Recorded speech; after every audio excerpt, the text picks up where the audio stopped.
Good afternoon, everyone. I'm gonna just keep it here. Good afternoon, everybody. This is Ava. She's 16 years old.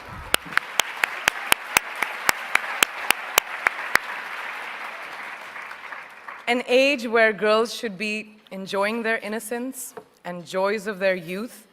But she, at such a tender age, understands the importance of being a voice for her peers, an advocate for young girls and women around the world who may not have the opportunities that us sitting over here have. So receiving this honor from a hero like her makes this so much more exceptional. So thank you.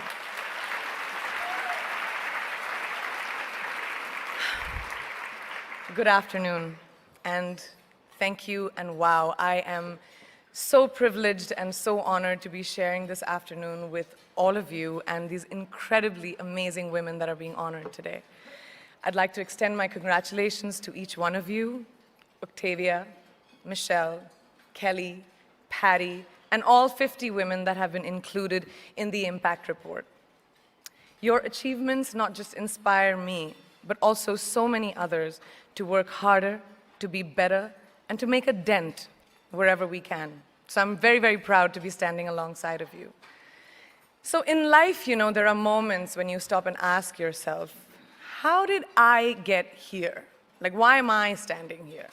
Well, this is definitely one of those moments for me. And I find myself going back to the beginning, back to my roots. I was born to incredible parents, amazing parents who served as doctors in the Indian Army.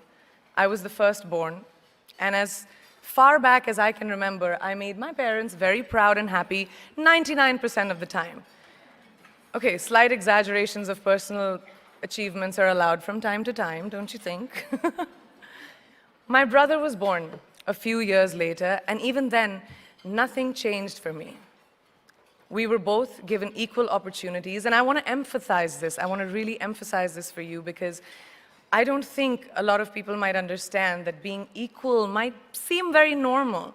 But where I come from, India, and a lot of developing countries around the world, more often than not, this is an exception. It's actually a privilege. My first experience of the glaring disparity between boys and girls came at a very, very young age. I grew up in a middle-class family with extremely philanthropic parents who constantly reminded me and my brother how lucky we were and how giving back to those who were less fortunate was not a choice, it was a way of life. Simple. I was 7 or 8 years old when my parents started taking me on these visits in a traveling clinic to developing communities around and villages around the city that we lived in called Bareilly. We were packed into this ambulance, and my parents would provide free medical care to people who couldn't afford it. My job at the age of 8 was assistant pharmacist. So I would count all the medicines, put them in an envelope, and give it out to patients, and I really took my job very seriously, very seriously. But the more I went on these expeditions, the more I began to notice the simplest things that distinguished a boy from a girl, or a man from a woman. For example, girls were pulled out of school when they hit puberty because they were considered ready for marriage and babies. That's 12 and 13, while boys still enjoyed their childhood. Or basic human rights, such as healthcare, were denied just because they were women. Let's call this whole experience trigger number 1 for me. Fast forward a few years and many, many triggers in between. Like a producer-director, for example, early on in my career, I must have been about 18 or 19, telling me that if I didn't agree to the ridiculous terms or painfully low salary in his movie, that he would just replace me. Because girls are replaceable in the entertainment business. That was a memorable one. Made me decide to make myself irreplaceable. But I think what really moved the needle for me and ultimately led me to create the Priyanka Chopra Foundation for Health and Education, and around the same time partner with UNICEF, was an encounter with my housekeeper's daughter. About 12 years ago, I came home from set early one day, and she was sitting in my library reading a book. And she must have been 8 or 9 years old, and I knew she loved reading. So I asked her, I was like, it's a weekday, why aren't you in school? And she said, oh, I don't go to school anymore. So I went and asked her mother, and I said, why isn't she in school? And her mom said that her family couldn't afford to send her and her brothers to school, so they chose the boys. The reason, she would eventually get married and it would be a waste of money. I was completely blown, and it shook me to my core. Eventually, I decided to cover the cost of her education so that she could continue to learn, because education is a basic human right.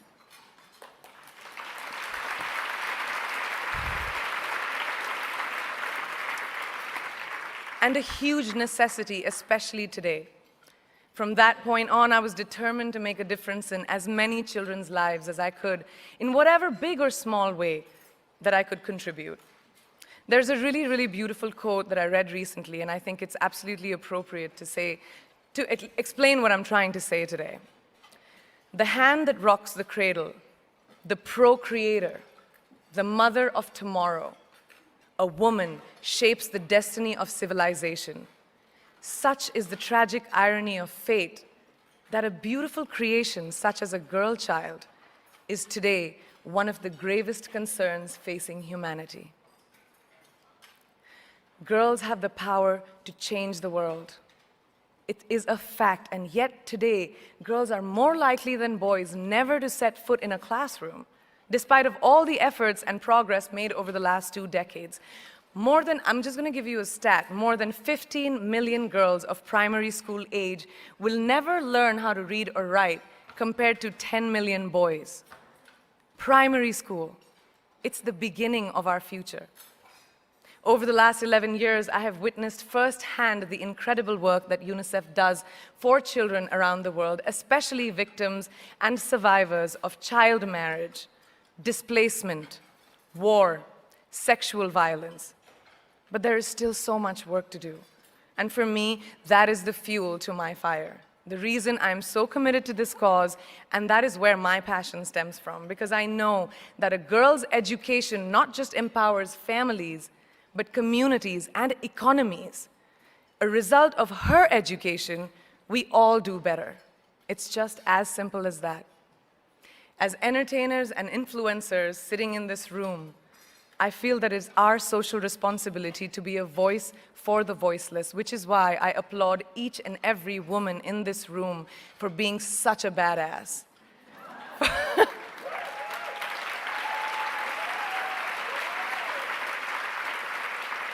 For using your platform and your voice to contribute to change, and for ensuring that there is not even one lost generation as long as we are alive.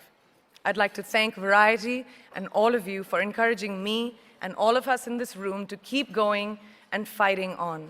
Thank you so much.